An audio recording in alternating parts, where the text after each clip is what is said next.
बिस्मिल्लाह रहमान रहीम।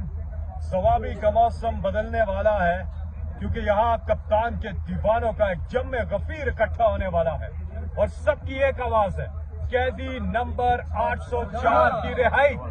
और साथ में जितने बाकी हमारी लीडरशिप जो नाहक कैद में है उस नाहक कैद के खिलाफ, और साथ में जो हमारा मैंडेट जो चोरी किया गया है उसकी नाहक कैद के खिलाफ, उस मैंडेट की बहाली के लिए हम सब ने यहाँ पर इकट्ठे होना है।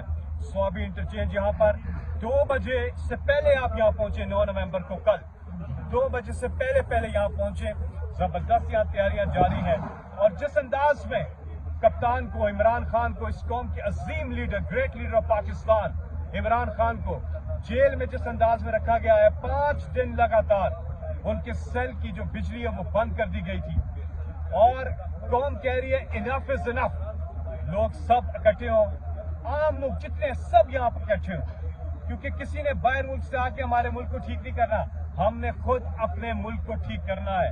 जिस तरह से अल्लामा इकबाल ने कहा कि दियारे इश्क में अपना मकाम पैदा कर, नया जमाना ने सुबह शाम पैदा कर, मेरा तरीक अमीरी नहीं फकीरी है, खुद ही ना बेच, गरीबी में नाम पैदा कर। हमने अपने बलबोते पे, अपने पांवों पे खुद खड़े होना है और अपने बलबोते पे जो करना है वो करना है। इसलिए आप सब ने यहाँ पहुंचना है। हम पुरअमन लोग हैं, पुरअमन एहतजाज हमारा कानूनी भी हक है। इंशाल्लाह कल 9 नवंबर को 2 बजे, दोपहर 2 बजे से पहले आप सब यहाँ पहुंचे। आगे का लाएमल हमें हमारी पार्टी देगी कि आगे क्या करना है, लेकिन इस जलसे को इंशाअल्लाह कामयाब बनाने में आप अपना हिस्सा डालें।